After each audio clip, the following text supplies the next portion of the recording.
am Lydia Escobar. And on behalf of the International Solidarity Network for Guatemala, RISC, I welcome you to this conversation. Who elects whom? 2026 second-degree elections in Guatemala. Thank you for connecting from various territories and from the Guatemalan diaspora. In December of this year, 2026, Guatemala commemorates 30 years since the signing of the peace accords, which ended 36 years of armed conflict, and left more than 200,000 victims and 45,000 disappeared. 30 years later, the challenge remains the same. To build a state that serves the people and not private interests. For RISC, this dialogue is fundamental, as Guatemala faces a decisive moment in 2026. The renewal of key institutions such as the Constitutional Court, the Supreme Electoral Tribunal, the Public Prosecutor's Office, the Controller General of Accounts, and the Rectorship of the University of San Carlos. All of them play an essential role in justice, transparency, and the democratic functioning of the country. However, many sectors warn about the risk of the so-called Pact of the Corrupt, that alliance between certain politicians, economic elites, and judicial operators that seeks to maintain control over the institutions. If they manage to impose their decisions, the atrocities we already saw in the 2023 electoral process could be repeated, such as the manipulation of candidacies, the exclusion of critical voices, and non-transparent vote counts. We know the risks are real. Corruption networks and impunity pacts persist. But we also know that there is a growing social force. Citizen vigilance, community organization, the participation of indigenous peoples, the coordination of the diaspora, and the support of the international community. When these forces unite, institutional capture ceases to be inevitable, and hope becomes a strategy. In this conversation, we are joined by panelists with extensive experience in these topics. They will help us understand what is at stake in these elections, make corruption risks visible, and propose vigilance measures to defend justice and democracy. We have the pleasure of having Mr. Juan Francisco Sandoval Alfaro, a Guatemalan lawyer specialized in criminal, constitutional, and human rights law. He was the head of the Special Prosecutor's Office against Impunity of the Public Prosecutor's Office of Guatemala, where he led emblematic investigations against corruption networks, organized crime, and parallel power structures. His work was recognized internationally with the International Anti-Corruption Champion Award granted by the U.S. Department of State in 2021. He has been part of the anti-corruption program and the study on terrorism, transnational crime, and corruption at George Mason University. He also collaborates as a legal consultant with organizations such as the Due Process of Law Foundation and the American Bar Association, providing technical support to judicial operators and human rights organizations in Central America. He is a university professor and international speaker. He has taught criminal and criminal procedural law and has worked on the design and implementation of strategies for institutional strengthening, accountability, and the fight against impunity. He holds an ACAM certification in anti-money laundering. Currently resides in the United States as a political asile following anti-corruption investigations he led in Guatemala.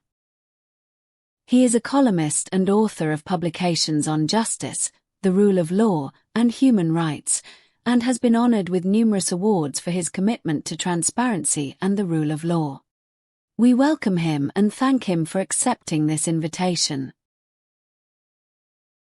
We are also joined by Ms. Maria Eugenia Solis Garcia, a lawyer and notary from the University of San Carlos of Guatemala, a Guatemalan feminist with a master's degree in human rights and a specialization in labor law.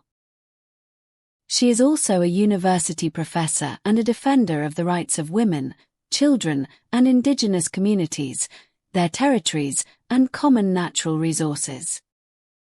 She advises organizations in litigation against gender violence and ecological defense.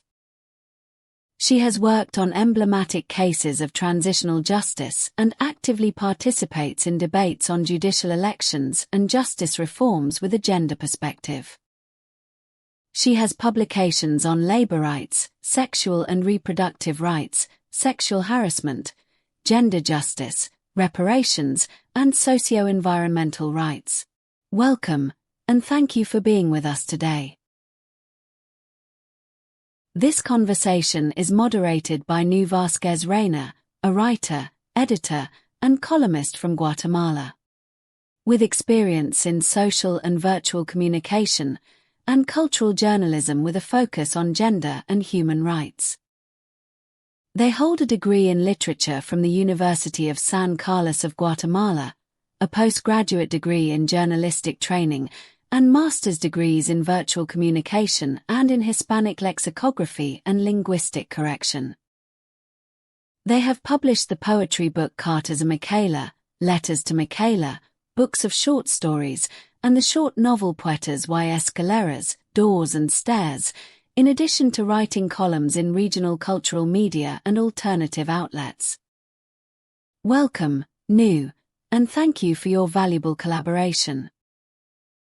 We would like to express a special thanks to BC Casa Café Justicia for providing the Zoom platform and the translation for this event.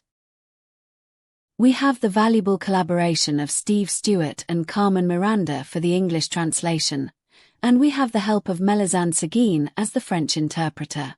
Welcome to all three.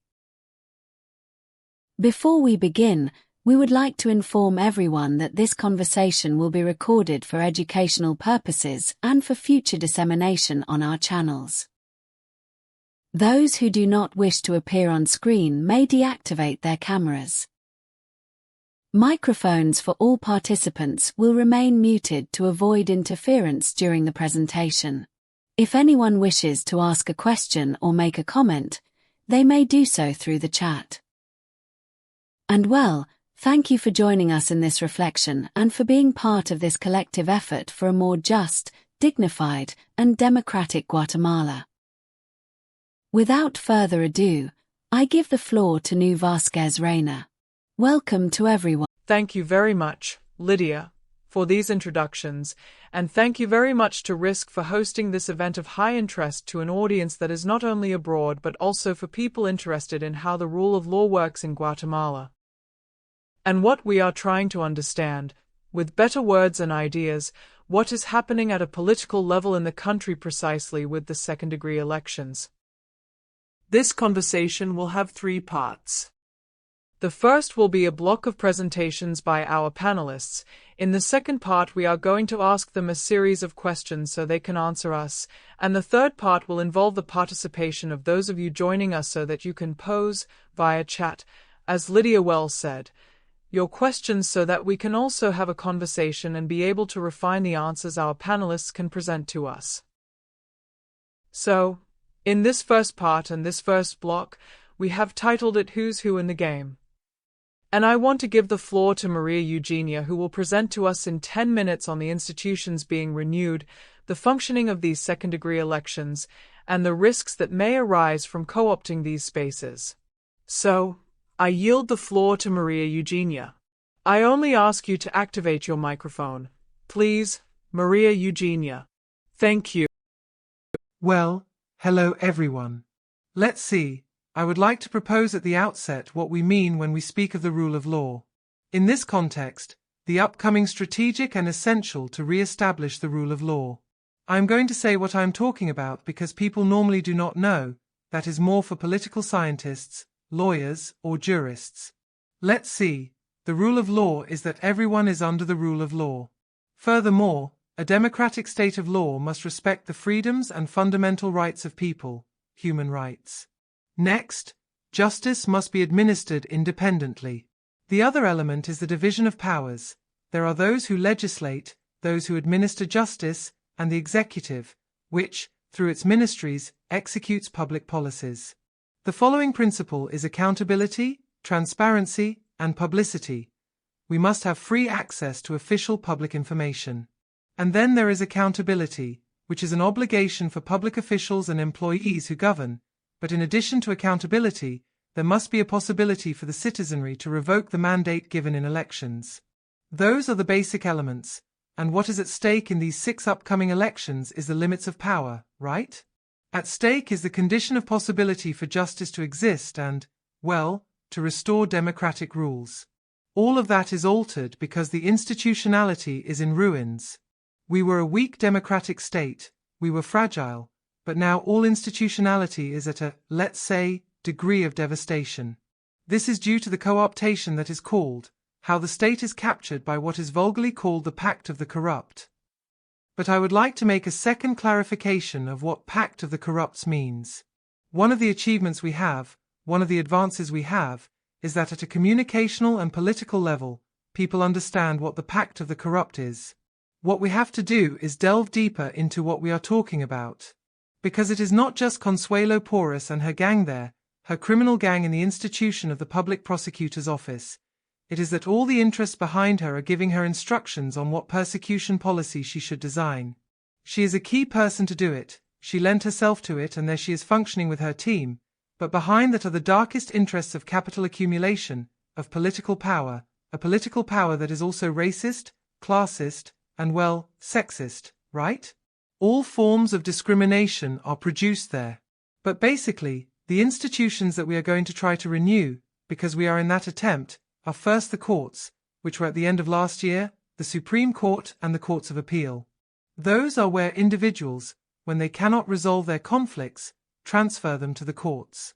And there it is in their hands and in the hands of legality and constitutional norms to resolve, to settle the conflicts, the differences between people who could not reach a direct agreement. That is the first thing that has already been consummated.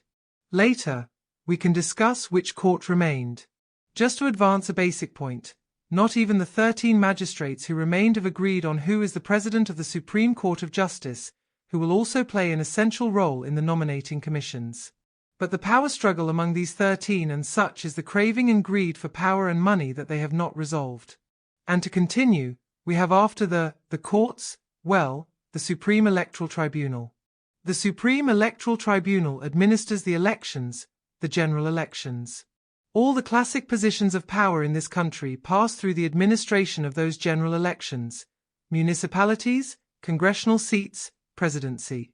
That is extremely important because past experience showed us that none of the 5 magistrates assumed, either individually or collectively, the quality or essence of being supreme. They allowed the illegal, unconstitutional interference of the judicial branch and its judges in an electoral process in which they are supreme. With the public, military, and police forces, they should have prevented the execution of illegal orders from a 5th category judge who took the election boxes and gave orders. That is an interference they should never have allowed. So, we must pay close attention to who the 5 members and their alternates will be, and how they will administer. Another thing the Supreme Electoral Tribunal does, besides administering the entire electoral process, is to provide civic political training, right? Then comes the Constitutional Court, which in this country, each set of magistrates that arrives and their alternates arrogate to themselves powers of a celestial court. We say it in mockery and sarcasm, but it is because they have arrogated to themselves attributions that do not correspond to them. For example, the initial interference, how they allowed judges to interfere in the scrutiny process, that was very important. Later, during the Attorney General election, they ordered the nominating commission to re-elect Consuelo Porras. You have to vote for them, they told them. You have to vote for the person who has the highest score, and that was Consuelo Porras. The nominating commissions, it must be clarified, are constitutional entities. No one can interfere with, give them orders, or arbitrarily influence or interfere with their decisions. They are superior constitutional entities. Therefore, there is no tribunal, court, or body that can interfere with their work. The court is extremely important. It maintains control and respect for the Constitution, and we have seen one court team after another, the Constitutional Court, how they are capable in their interpretations of violating the Constitution itself. After that comes the election of the Public Prosecutor's Office. The Public Prosecutor's Office is the state organ responsible for ensuring legality because it has the monopoly on criminally prosecuting individuals or entities. That is to say, they investigate at a criminal level, build charges, prosecute, and litigate so that the alleged individual or entity who violated a law that fits the crime through their conduct is convicted. So, these are two extremely important functions by constitutional mandate: control of legality, and the other is criminal prosecution. No one else in this country has criminal prosecution. Look critically at the two terms of Consuelo Porras now. We can talk more about that later, but basically, she has stopped performing her functions, right? With the design and execution of a policy of criminal prosecution towards conglomerates, groups, and individuals, a series of arbitrary and illegal actions that are subject to condemnation by all organizations and research centers. Then comes the election of the university, the only public university in this country, which also has a constitutional obligation to contribute to the problems of this country, using scientific technical knowledge. And the University of San Carlos, like the other organs and organisms of the entire state structure, is also co-opted, right? We see how the rector and his team have dared to disobey orders from the court. It went to the extreme of resorting to unconstitutional injunctions and reaching the Constitutional Court and saying, "Hey, you are not renewing, you are continuing with the same members of the Superior Council who have also made illegal, arbitrary, illicit decisions, violating the human rights of teachers, students, and with an exercise and administration of the university's assets also with zero transparency, and in collusion with the Comptroller General of Accounts." The actions of the rector and his team are truly shameful and regrettable, and the process of recovering the council is advancing, but it is going very slowly. Here it must be said that a year ago, the Constitutional Court issued a series of resolutions ordering the rector to renew the 30-odd members of the council. However, the court has fallen short. What good is a court that issues a resolution and does not have the power to execute it? Because it hasn't been seen that they imprison or prosecute the rector for disobedience, even though he represents the university and has disobeyed the Constitutional Court. Subsequently comes an organ that is not given attention.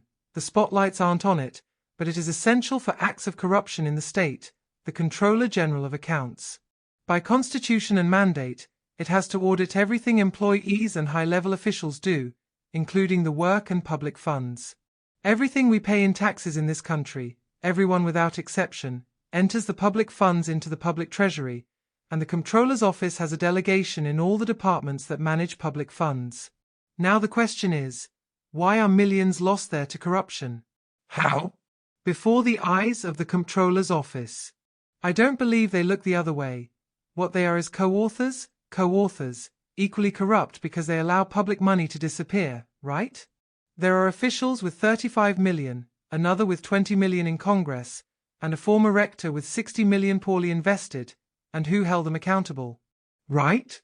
And finally, there are two very important organs for the financial policy of this country, which are the Superintendency of Banks and the Bank of Guatemala. The Superintendency is essential in this country for supervising money laundering because it controls what the banking financial system of this country does. And it turns out that they created an IVE, which is the Special Verification Intendency to control that, but no one is held accountable. And in this country, by empirical, common, and ordinary knowledge, banks launder assets coming from dirty money, from money stolen by officials, from organized crime involved in drug trafficking, human trafficking, migrant smuggling, weaponry. All these crimes committed by organized crime, which are the groups that have a criminal apparatus to execute the crimes. Where do they put the money? Not all of it is buried, not all of it is in hiding places. It is in the banks. And then a migrant arrives to deposit some $50 or $100, and they give them a huge form about where the $50 or $100 come from. And to those who launder, the bank sends them a mobile unit, and they deposit suitcases full of millions, and it goes to the bank, and there the deposited money is legalized without any problem. Those are the institutions that will be renewed. What are they for? I explained very quickly. The organizing colleagues have a text that explains, along with a schedule. And I've already used up my 10 minutes, haven't I? I went over, but you didn't notify me. Well, thank you very much, Maria Eugenia. But I want you to finish your idea because you were explaining to us that there are some materials we can consult. Well, those materials will be sent to you only if you participate in this conversation. It is automatic that they will send you the schedule prepared even aesthetically by Plaza Publica and then a text where we explain what the institution is for and why it is necessary to renew it. But recover is the word, recover from highly questioned characters who could surely be prosecuted, investigated, and try to eliminate them. To eliminate them from those spaces of power because they have abused and committed any number of illicit acts with impunity because there is an entire apparatus that is protecting them. That pact of corrupts is behind providing impunity to an entire system that functions embedded in the structures of classic public service power. Thank you, Maria Eugenia. Since we have this context that you briefly explained to us and where you put the emphasis exactly on each institution, we want to ask Juan Francisco to also explain to us here what the expectations are then for these processes, right? What are the possibilities of what is coming, and if we can even talk about some of the candidates who are already in the game? Scary. Well, thank you very much. The last part is complicated because, as Maria Eugenia said, it's scary and there are so many, but we're going to try there. But without being repetitive, we must be clear that today we are talking about a decisive process, the 2026 second-degree elections. The particularity is that it is not a popular election. People do not vote at ballot boxes, except for the Bar Association's election of a magistrate for the Constitutional Court. And the general rule is that they are not defined by direct suffrage. They do not appear with a ballot like in a presidential or municipal election, but they are fundamental processes because they determine who will lead key institutions of the state. And in practice, who will hold in their hands structural decisions that affect democracy, justice, and the daily life of the country?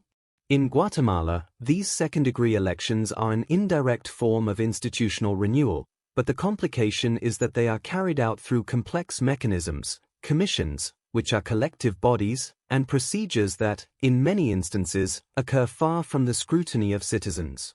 But what happens there has enormous consequences.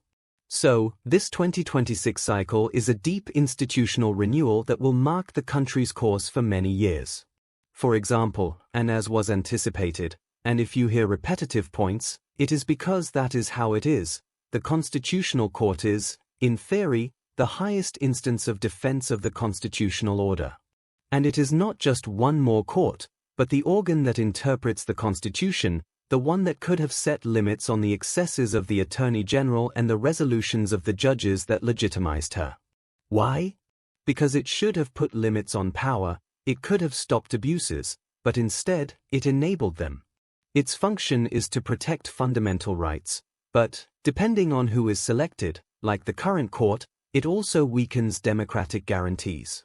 For this reason, the composition of the court will largely define whether a true rule of law exists or if the Constitution becomes a manipulable instrument according to the interests of the moment.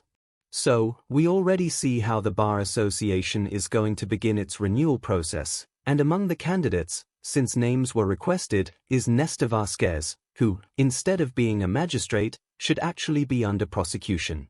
There is Minamoto, also among the eventual candidates, Estuardo Galvez. So, there is a range of characters with backgrounds that, as was mentioned earlier, I don't even need to tell you. But I believe the questions will provide space to delve deeper into that. But the Supreme Electoral Tribunal will also be renewed. As we saw, the process has already begun. And why is it important? Because, besides knowing that it organizes, arbitrates, and guarantees the legitimacy of the electoral processes, without a tribunal of this nature, independent, professional, reliable, elections lose credibility and democracy becomes hollow. In a country like ours, with so much polarization, so much distrust in institutions, and a recent history of political pressure, the tribunal will be a pillar that guarantees the will of the citizenry is respected. Crucial is what must occur in May, because the Public Prosecutor's Office will be renewed. An institution responsible for investigating crime, prosecuting criminal structures, fighting corruption, and guaranteeing justice for victims. But as we have seen, when this institution is captured, it can become an instrument of selective persecution, criminalization, and impunity. The leadership of the Public Prosecutor's Office will determine whether power is investigated or protected. And let's look at it that way, whether justice will be applied with independence or whether it will be used as a political weapon. In July, the University of San Carlos, as we were told earlier, is the only public university in this country that has historically been a space for critical thinking, professional training, and autonomy, and which represents not only public education but also the democratic tradition. However, Walter Mozriegos, there, and other actors who preceded him, have turned San Carlos into a stage for internal disputes, attempts at co-optation, and consummated co-optation. So, the election of the rector is not just a university issue, it has a direct impact on public life, academic independence, and the role that this house of studies plays in the university, in society. Towards the end of the year, the Controller of Accounts will be elected, with, its auditing functions. But if we remember, what other role has the Comptroller's Office played in recent elections? It has defined who participates and who does not in the elections because, instead of acting as a technical, auxiliary, independent organ, it grants or denies finiquitos, clearance certificates, in a discretionary manner, becoming a mechanism that can allow or block participation in electoral processes, completely distorting its purpose. The Comptroller's Office should not be a tool of political control but a genuine counterweight to transparency and accountability. So, I synthesized in a way what Maria Eugenia had explained brilliantly. But what I want to get at is that what is at stake is not simple. Justice is being renewed, and we are at a point where we ask whether democratic institutions are recovered or institutional capture is consolidated. In recent years, Guatemala has experienced a sustained process of co-optation. Institutions that should guarantee independence have been used to ensure impunity, to protect power networks, and to persecute those of us who have tried to fight corruption. Judicial independence has been weakened, and criminal law has been used selectively. We have seen how journalists, human rights defenders, community leaders, and judicial operators are criminalized, while real criminal structures remain intact or protected. This week, we saw it with the crisis in the prison system, and what occurred later. The prosecutor's office was exposed. Institutions are distorted. Instead of serving the citizenry, they serve private interests. In that context, in 2026, there is a dispute between two paths: the continuity of control over corruption and institutionalized impunity, or the real opportunity, difficult, but the opportunity exists, to rebuild the rule of law and openness towards a more independent justice. Well, so what can we expect from the aspirants? First, there will be candidacies, some I believe minimal, with technical and ethical backing, people committed to public service, judicial independence, and democracy. Valuable professionals, capable jurists, and sectors that desire a real transformation. But the majority we will see will be profiles driven by networks that seek to maintain power. Networks that operate from opacity, closed-door agreements, negotiations of quotas, and the distribution of institutions. Networks that do not always present themselves as criminal, but as political normality, governability, and the famous balance, when in reality what they seek is control and protection. Secondly, there will be attempts to present as legality what is actually captured. There will be attempts to normalize the idea that fundamental institutions respond to private interests, and there will be talk of legality, but operations will be based on influence. There will be talk of meritocracy, but negotiations will be based on control. There will be talk of institutionality, but they will seek to guarantee impunity. And that is why it is important to understand that co-optation does not always occur through visible ruptures, but through procedures that appear correct but are politically manipulated. And then here comes the space for the citizenry, which has a central role, including those of us in exile, because the elections cannot occur in silence. We need observation, transparency, public pressure, and vigilance. Because when there is no supervision, illegal networks advance, and when there is social vigilance, possibilities for change open up. They cannot be an exclusive matter for elites or people in suits, but must be understood for what they are, a decisive moment to define whether Guatemala will have independent or subordinate institutions, whether there will be justice or impunity, whether there will be a real democracy or an empty democracy.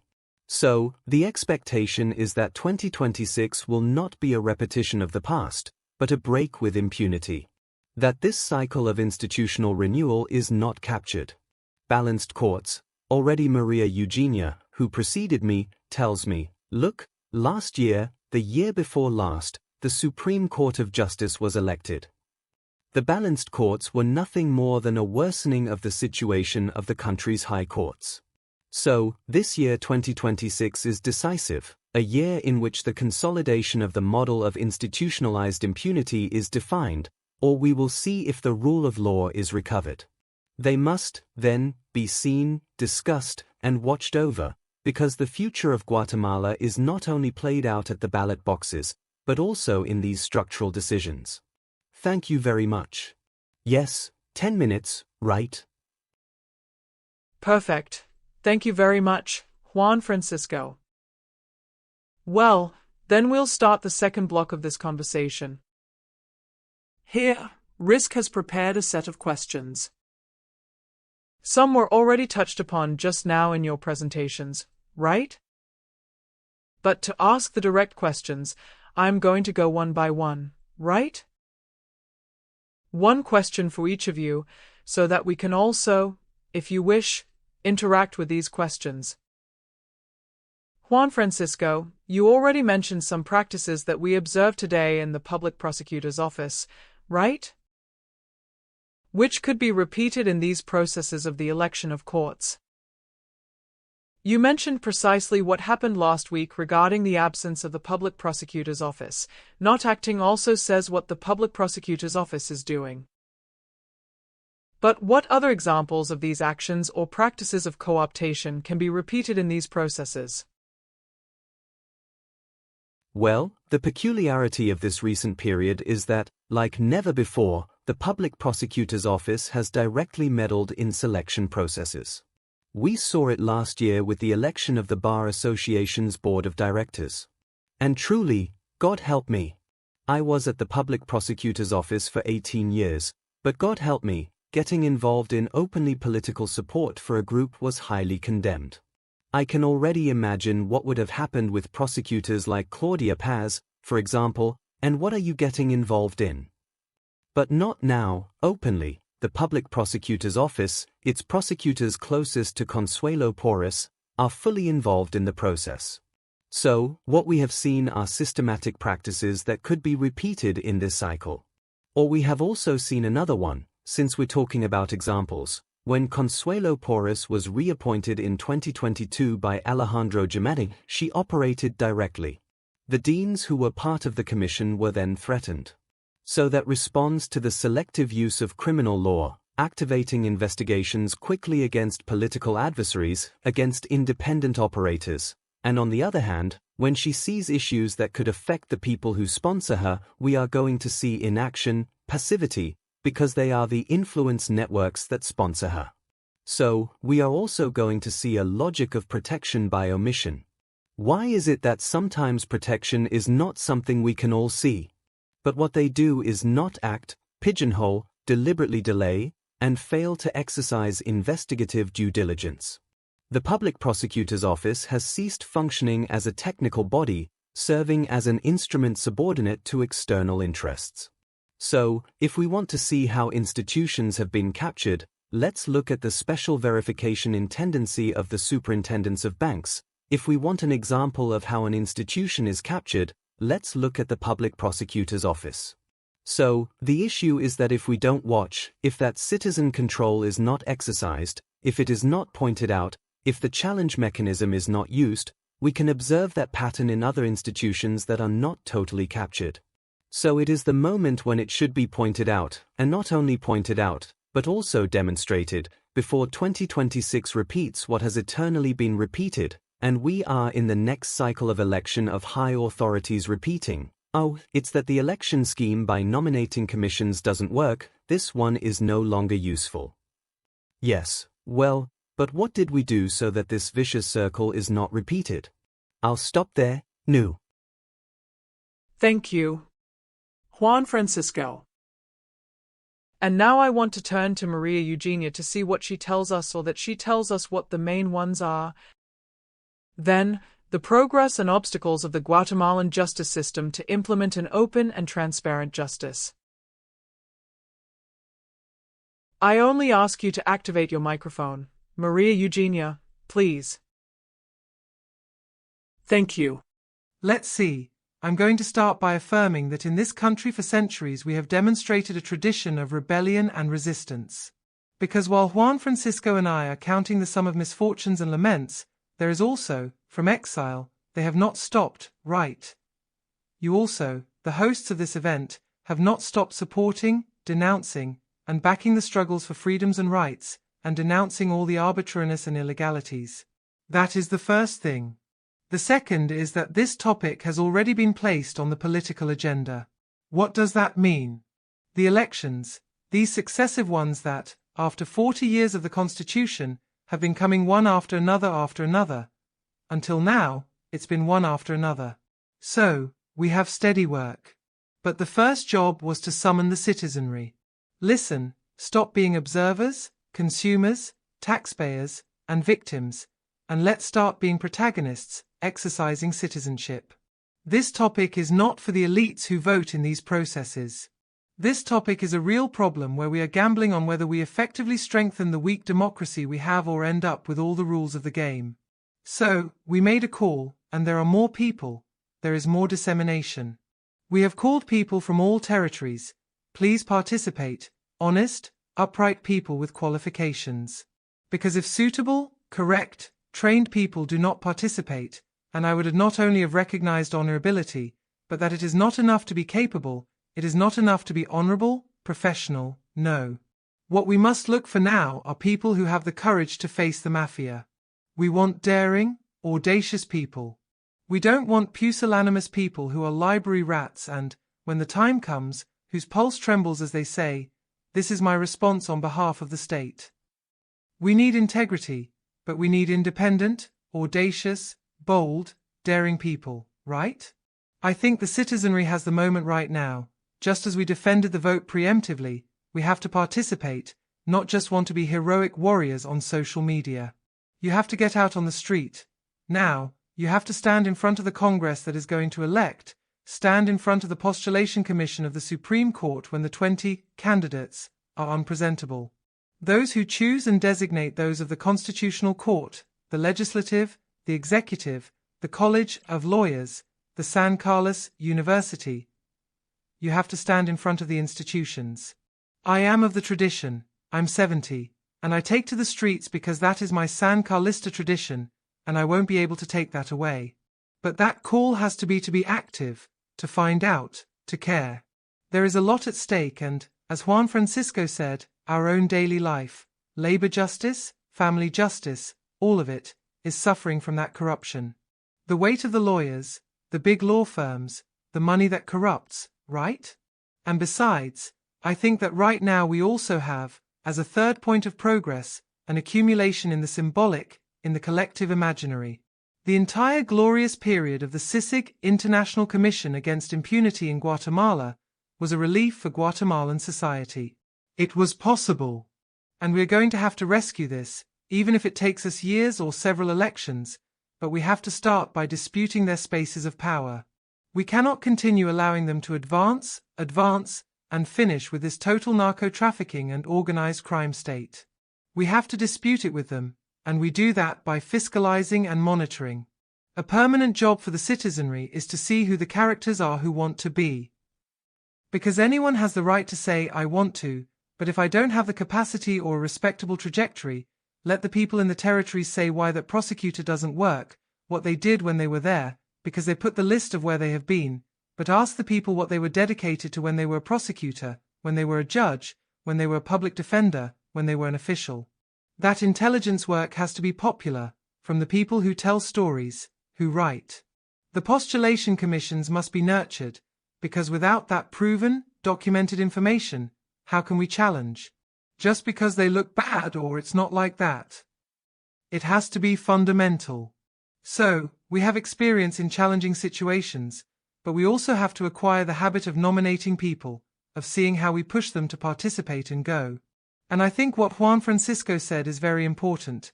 One of the most serious obstacles, and here I am going to mention names, Leila Lemus is president of the Constitutional Court. But let's look at her path. From the public ministry, from the protection office where she was head of risk analysis, she leaves questioned by the Alvaro Matas case and also by the murder of Rivera, that Riverita. She calmly took the woman who marked the hitmen for whom they had to kill into the protection system. As a prize from the MP's protection system, she goes to the legal department of the General Controller of Accounts. You know that the heads or the high authorities all depend on the legal department because they don't know, so they depend on the legal. Well, she would go like this or like that with the finiquito, trans. Note, a document certifying no outstanding debts, legal issues with the state, right? As an instrument to prevent people from exercising their political rights. From the General Controller of Accounts, in those electoral processes where she vetoed people because she didn't give them the finiquito, she went to Jamate's General Secretariat. And from there, Jamate sends her to the CC, Constitutional Court. But the icing on the cake, as they say, is that she now takes office and intervenes in an act, Leila Lemus, the president, and says, there is a demand for conventionality control in this country. What does that mean? Everything that the Inter-American System for the Protection of Human Rights, the Commission in Washington and the Court, has already condemned several states of the Americas for, including Guatemala, because the finiquito is unnecessary. Because for that, there are the findings, the repairs, and a justice system that the General Controller of Accounts has to go to so that the official who lowered the money or is suspected of it returns it, restores it, plus the fines. That is to say, the finiquito is not necessary. Of course, they managed to put it in the constitutions in Latin America because it serves as an instrument to veto candidates we don't want, who are in the way or are risky because they might beat me, right? So, in the case of Jordan Rodos, Guatemala already performed an act of reparation, of compensation, and they are also going to pay him an amount of compensation due to a conviction or settlement in the court commission. But also the two Telmars and a lot of other characters candidates, at pure discretion, they didn't give them the finiquito. Those are serious obstacles. Fear, which is a cultural obstacle. I don't know if I've gone over my... We are going to give the floor to Juan Francisco, because he raised his hand just now while you were answering. So, Juan Francisco. No, sorry for interrupting, Maria Eugenia, but please continue, because I truly love the way you say things. But there, for example, Nu had said, well, Juan Francisco is going to talk to us about some people. Maria Eugenia already reviewed Leila Lemus, in case you see her out there campaigning. Look at Leila Lemus, for example, how is she going to like me, right? If I went to raid her house when the arrest warrant was issued for her in the Matas case. And when she was General Secretary of the Presidency, and it's not that Consuelo Porras promoted us to supervision, because in a complaint filed by the President of the Board of Directors of the IGSS, Guatemalan Social Security Institute, we were able to establish direct influence peddling by Leila Lemus and Alejandro Jamate to get rid of the President of the IGSS Board. And instead of advancing the investigation, they sent us for supervision. And some time later, Leila is the one who sells herself as the Democrat, the magistrate, so she passes a little tip over to the embassy, over to the presidency of the republic to pretend, look, I'm a Democrat. But in reality, it's not just the past, but what she does. And we see her thinking embodied in her resolutions, right? Sorry, Maria Eugenia, for interrupting you there, what you were telling us is so interesting. Well, the grave danger.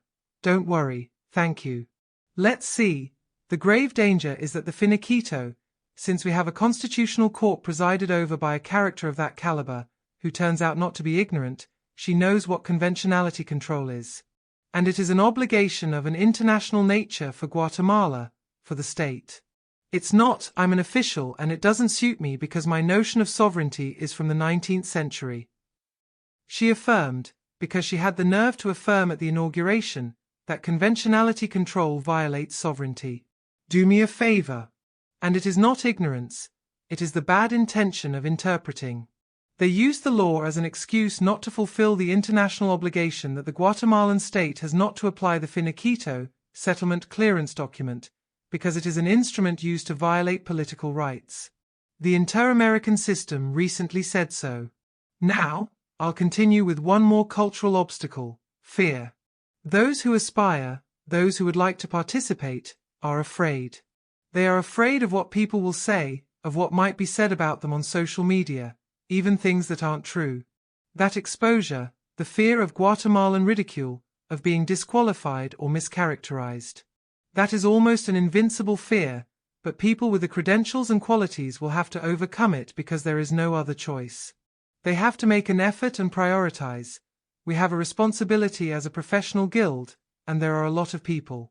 Another obstacle we have is the misery of academia, for everyone. Just as in Guatemala, security, health, and education are commodities, where those who can pay have it, and those who can't are robbed, or dragged out of their cars, or die because they didn't have treatment or medicine, and didn't have a school. Well, higher education has also become a commodity. These are businesses, and they grow without control, without supervision. You see that they have even gained power quotas. There are 14 or 16 universities, and they all have power quotas. Because it also involves the accumulation of money, business, but also power, economic power and also political power. Academia is contributing to the fact that institutions are truly in a terrible state. They collect bachelor's degrees, master's degrees, and doctorates to obtain positions, but what quality do those master's degrees have? I am not disrespecting people who want to improve themselves and enhance their academic prospects, skills, or competencies. But it is another thing to obtain doctorates and master's degrees in a fraudulent way, without any supervision.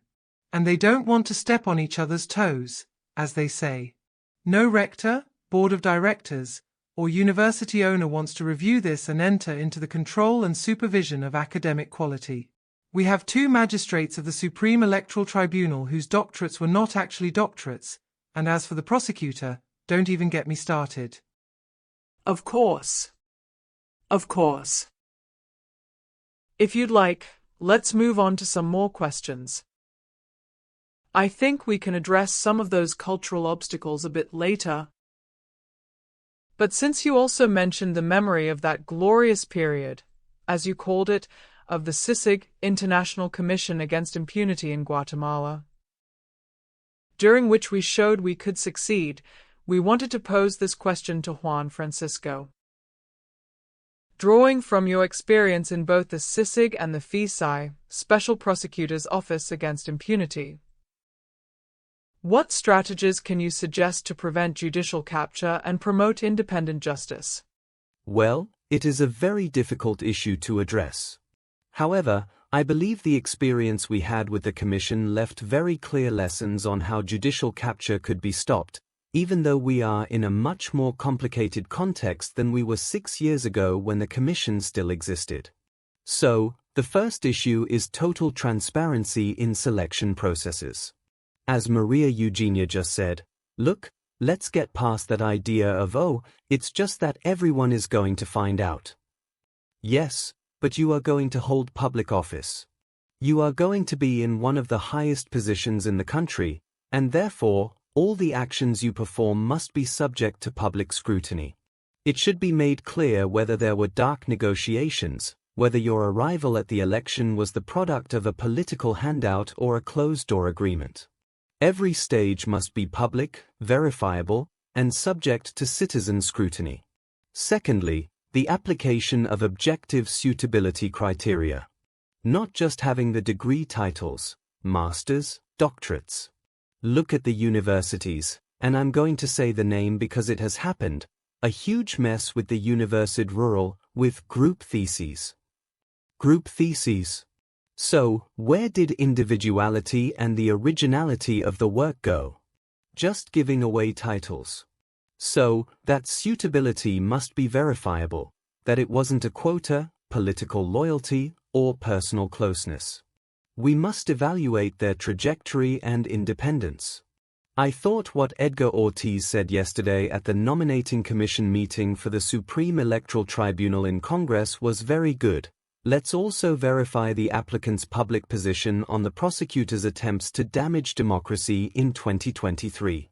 There we will see if their criteria were independent and if the person has not only technical capacity but also a democratic commitment. Part of what that commission accompaniment taught us is that it is necessary to be aware of what the citizenry wants and to have permanent international support. This is because these actors take advantage to capture institutions. Since everything happens in silence and isolation, independence is protected when there is public light, observation, social pressure, and external support for those who act with integrity. And regarding publicity, do you remember that one of the main criticisms of the Commission, of the CICIG, especially from the elite, was that they were publicly exposing people? That they were stigmatizing them? No, they were exposing the situation publicly to the citizenry. There is criminal prosecution because investigative elements support the finding of corruption and opacity. What is happening now is the opposite. It's all under seal, confidential. Because it turns out the cases are manufactured, so it's better if people don't find out that what we are doing is instrumentalizing institutions to protect interests and remove dissidents from the path. So, it will also be key in these processes to identify early warnings and links.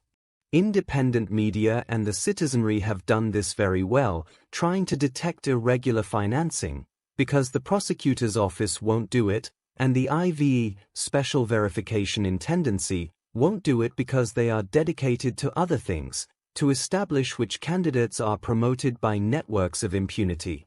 Prevention has been more important than a late reaction. Why are we going to be lamenting later when we had the space to prevent and point things out? I don't know, for example, what is going to happen with the rector of the Pan American University, but the guy has been exposed. There is a constitutional action currently in development. Let's see how the Constitutional Court acts, because it seems his suitability regarding his participation in that instance is in doubt due to his trajectory and democratic commitment. Furthermore, due to his position as a minister of worship, which is clearly prohibited in the case of the Nominating Commission for the Supreme Electoral Tribunal. In summary, so as not to go on much longer, transparency and suitability, and sustained vigilance are going to be main tools to prevent the repetition of judicial capture. I'll leave it at that for this one, Noe. Thank you, Juan Francisco. And now that you are taking up this topic, I want to also pose this to Maria Eugenia. How can these principles of transparency, participation, and collaboration strengthen public trust in this process we are experiencing this year? I only ask you to activate your microphone, Maria Eugenia. Excuse me. Let's see. The important thing is that the call for people to participate, social organizations, movements, people, the collective platforms of victims of past events, there is an organizational accumulation right now that is vigilant, that is willing, right?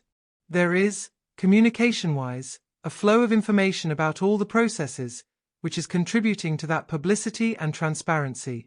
There is also pressure. There were attempts by Moderator, who unfortunately presides over the Commission of the Supreme Electoral Tribunal, to move the sessions out of the Congress headquarters. And the pressure exerted by those of us who were already acting was to tell him, the law says that it has to be in session at the Congress headquarters. And the Board of Directors was told, do not allow Moderator to violate the law. Moderator doesn't have the authority, and, furthermore, provides us with a space to be there and arrive in shifts, or, for those who can, to monitor. In other words, yes, citizen control and pressure work. I think these elections are also strategic because there is the construction of a social movement, which is always very important. The exercise of individual and collective citizenship will be a very important accumulation all this year for the general elections, right? And for the future of Guatemala. That people are politically active, that they move, that they are always strategically interested, is good. That is precisely democracy. not voting every 4 years and not always having things go our way. That pressure is very important. Well, right now the so-called Superintendency of Competition, thanks to the fact that it was made public that they were going to earn 75,000 quetzales without having done anything, or doing anything, or having programmed anything, already quietly 75,000, as if our taxes were pinata. Because of that pressure, right now, they are going to reconsider, they are going to back down, right? I do think that control is very important. And another obstacle that I forgot is how the professional exercise of the lawyer and the notary is emptied of ethics, right? We forgot our oaths. If we are from San Carlos, Usic, we swore because the people supported us and provided us with higher education through their taxes. We swore to defend the Constitution and defend the people. And the private universities take an oath in the Bar Association and in the Supreme Court to defend the Constitution. And that emptying of ethics is what is causing harm, right? All that status, accumulation of money and power in the profession, right? And we have to be very critical of that. The people outside have to be vigilant. Early warnings must trigger a reaction, because otherwise, getting involved in state affairs that affect us is not practiced, right? We cannot let it pass and do nothing. It is an obligation. And not only the professionals of our guild or the economists who will have to do with the superintendency of banks, and the controllers, auditor and public controller, all of them, all the professionals who intervene in these processes because we have the constitutional design that privileges lawyers. If you notice, the Bar Association's participation is because in '85 there was the myth that we are super upright people, when it is one of the most discredited guilds in the world, let alone in Guatemala. I think it is right now that recovery is where people participate, watch, organize, and do not allow. And it is also a rehearsal for the coalitions and alliances that have to be made before the parties, so that we already know which ones and who they will be. I believe all of this is a rehearsal. It is a school of struggle, of vigilance, which is what makes us strengthen democracy. It is not going to come from the top down, it is going to come from the bottom up. And that opportunity is political. It is wonderful. This year has to be very important in that sense. Thank you, Maria Eugenia. And since we are with you, what role do you think international cooperation is playing in the promotion of this more legitimate and accessible judicial system? Since civil society is, as you already told us, doing what it can, what would be the role of international cooperation? Well, look, international cooperation comes and goes. It retracts, it advances. Right now, there is a lot of instability in the first world, which is the one that withdraws its circulating money and brings it to these countries for cooperation. With money and without money, through pure dedication and militancy for the cause of justice, we have to see. Cooperation, it must be recognized, was fundamental from the peace accords onward in raising and strengthening the system. In other words, they diagnosed it institution by institution, they even created the criminal public defense, the public prosecutor's office was strengthened, the courts, all of that has been all the training, which is what I have dedicated myself to for many years. The training of all the professionals in the justice system has been at the expense of cooperation. It does not come from the money of the state of Guatemala nor from the justice institutions, the 5 or 6 institutions that comprise it. Everything has been subsidized by cooperation. In other words, everyone has their job and on top of that, a scholarship to specialize. And how has it changed now? We are in retreat, but it has advanced a bit. And I think it is good to stay within the imagery and the symbolic that we have a success in justice. These are all the national sentences for events of the past. The state of Guatemala, even after decades, has had a response of justice and of reparation and compensation to the victims, who are hundreds of thousands, right? And it is justice at home, here. It cannot be that we have one in the inter-American system to condemn the state, but the basic thing is that judges, litigants, prosecutors, the entire state apparatus of justice has had magnificent responses, as I tell you, even if somewhat late, but there has been a response from the state to say effectively that happened, those were the facts, and this is the person or people responsible. And so that always remains with us as they say, we have the pessimism of reason, but we also have the optimism that hope gives, and those are all the episodes that fill us with hope that we can achieve it. We have to dispute them. The power quotas must be disputed because they are going to keep the country and all the institutionality, and that is not right, it cannot be. Thank you, Maria Eugenia. And since we are talking about hope, let's see Juan Francisco. What signs of hope do you identify in these renewals? You used another word that was not renewal but recovery, right? Recovering the institutions to break the continuity of corruption, even from the exile. Look, sometimes the term hope, those people live on hope, is seen as something like naivety. But no, hope actually stems from real signs. In the first place, what I establish is that a more conscious citizenry and sustained vigilance will be the main tools to prevent the recurrence of judicial capture. Notice that as a result of the investigations, for example, in the cases of the nominating commissions, the one from 2014 and the one from 2019 to 2020, it seemed that at that time there was some possibility that they would say, well, the public prosecutor's office will obviously investigate. No. The leading role has been taken by the citizenry, who were already doing it before, but the prominence, look, the monitoring by the citizenry, especially the coverage by independent or alternative media, is magnificent. And you can see it, even in my family, I would say, they saying, oh, we have to vote for such and such slate, and I would say, but you aren't even lawyers or anything, but I mean, they were like, involved in the topic, right? Without me saying anything to them. There they were, on their own account. So, suddenly, a conscious citizenry because they understand better how the networks operate, how institutions are manipulated, and why elections are decisive. Signs of the justice system. Look, this week Lichter. Claudia Gonzalez, my lawyer and my dear friend. I think they are going to absolve her, you all, of that setup for which I also have an arrest warrant. They already revoked all coercive measures, moved up the trial date, and there are other signs out there. All the former colleagues from the prosecutor's office who reached trial illegally, because they were illegally detained and prosecuted, have been gradually absolved. They already absolved Astrid Paula Pimentel Carriaga, they already absolved Samori Carolina Gomez, they already absolved, for example, Eduardo Pantolian. That is why the prosecutor's office does not want the cases to reach trial, because the stupidities with which they built those cases will be exposed. So that is an objective sign. But there are also new legal and social generations that do not accept the normalization of corruption. Notice that if you had asked me 2 or 3 years ago, the Bar Association election is coming up, oh my God, don't even look there because that is captured. But what we saw happen in the Board of Directors election, what we have seen in the Bar Association elections of other processes, for example, the nominating commission for the Supreme Electoral Tribunal, what does that tell us? It seems that a certain sector exists, an important sector of the legal guild, that wants things to change. So it seems that the normalization of corruption is no longer accepted, although in the second or first round of this process, Table 24 showed that the youngest ones, well, a slate aligned with the packed one, right? Like a warning sign. But in general, the most informed part of the guild gave us a positive surprise.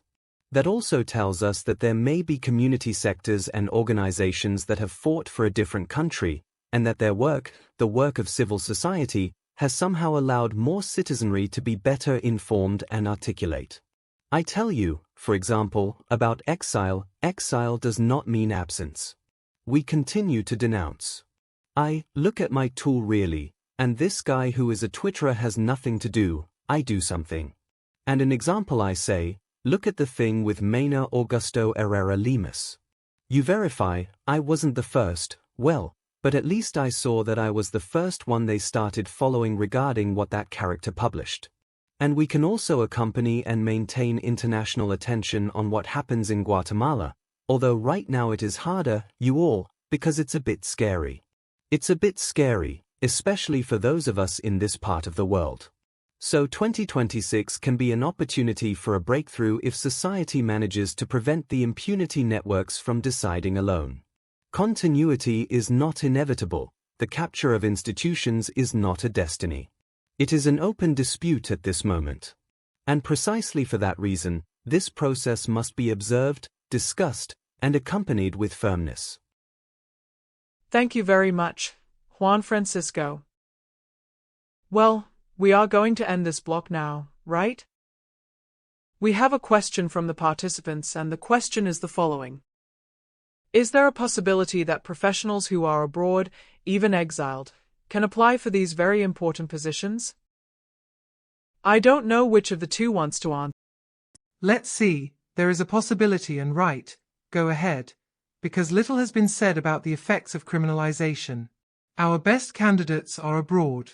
Fine, but let them be abroad. One must see the legal status in which the public prosecutor's office has them and the venal judges, the judges who are associated with the prosecutor's office and its gang. Personally, I don't think not being here is an impediment. I can be traveling and have someone deliver the papers, let's say, but don't doubt that I, the person, exists. The problem, as I say, is in the situation, in the legal condition. If they don't have an arrest warrant, they are placed in a situation that makes them vulnerable so they can be challenged, to shadows. Oh, well, he has a process, even if it's a shabby investigation there, terrible, simulated, invented. But those are impediments, and the nominating commissions lend themselves to that. Claudia Gonzalez was our favorite candidate, all of you, all the colleagues who are abroad, who haven't stopped pushing hard, echa punta, questioning the system, supporting us in here, out there. No one could deny them the right, except in what condition, I insist, right? One must see their legal situation. And sorry there, go ahead, finish the idea there. Because let's see, it was not a coincidence. I am not inventing that these people are strategists, great strategists you all. Because I have been in organizations all the time, in civil society, in movements, and one reacts when they are already a year ahead. They have everything. Yes, they have a strategic vision. One keeps reacting and reacting. It must have been the design of the strategy to have them out of the country, the possible magnificent candidates, and that must be recognized. They have all the capacities, the experience, the probity, the courage, and they are abroad. And one would have to see in what condition the criminal prosecution is. And the issue there, Maria Eugenia, is about the requirements. Thank you very much also for the compliments, but more than that, look, Ramon Cadena, for example. Why ask him for a police record certificate? And what? I mean, is it? So it's not a constitutional requirement or what, and for that reason, for example, he couldn't compete in the Bar Association. So it's like the nominating commissions are for that too, right? And talking about participation, for example, there I saw Jordan Rodos connected, right? Who had already been set as an example with the finiquito issue. Which is what the Comptroller's office is for, too, right? To bar candidacies. So the nominating commissions are for that, to stop participation. Okay, look. This conversation is super interesting. I think we could delve deeper, but we are going to finish with the last question they passed to us, which says, when they mention the issue of the erosion of ethics in academia in Guatemala, what could be done from academia from abroad, or how to contribute to making the erosion visible? Let's see, maybe one of the two will answer us, or Maria Eugenia. What she thinks. Well, look, I think that ethics is not far from a political ideological conviction of the responsibility of a professional person, right? I always say that maintaining ethics is a 24/7 job, right? Because sometimes possibilities to go astray present themselves. But there is a political ideological conviction regarding how one designs one's life project and professional practice. At what point did young people prioritize, above all, I am not excluding others who are not so young, but at what point do they privilege the idea that being a lawyer is about status and accumulating money, right? And not serving people or contributing to justice? That is truly a matter. I combine, let's say, a political ideological position that I have in my profession, and I practice it. We are losing the connection a bit with Maria Eugenia. Perhaps Juan Francisco can step in while Maria Eugenia restores her connection. And what can we do from abroad? Maria Eugenia, if you can hear me, I am stepping in, right? What we can do from abroad, those of us in exile, is try to amplify what many people, perhaps a bit less right now, especially around the electoral process, told us. Look, it's scary to talk here. Do me a favor, denounce the co-optation, the irregularity. So, irregularity in university processes can be denounced. Making things visible internationally not only protects but also exposes. Try to strengthen independent academic networks, because from abroad we can promote links with universities, research centers, and academic spaces to try to support students, teachers, and professionals who continue to defend university ethics. And above all, support those who are inside, because there are university sectors, just as there are garage universities, etc., committed to autonomy and integrity. So, see how they can be backed. Document, demand standards. From exile, for example, we can contribute to documenting patterns, publishing analyses, demanding transparency, and alerting international organizations when those ethical principles are violated. Do not normalize, do not accept as inevitable the ethical degradation, because the university must be a space of merit, of knowledge, of freedom, because when it becomes a political instrument, who better than Guatemalans to expose how society is affected? With visibility, networks, support, documentation, and pressure.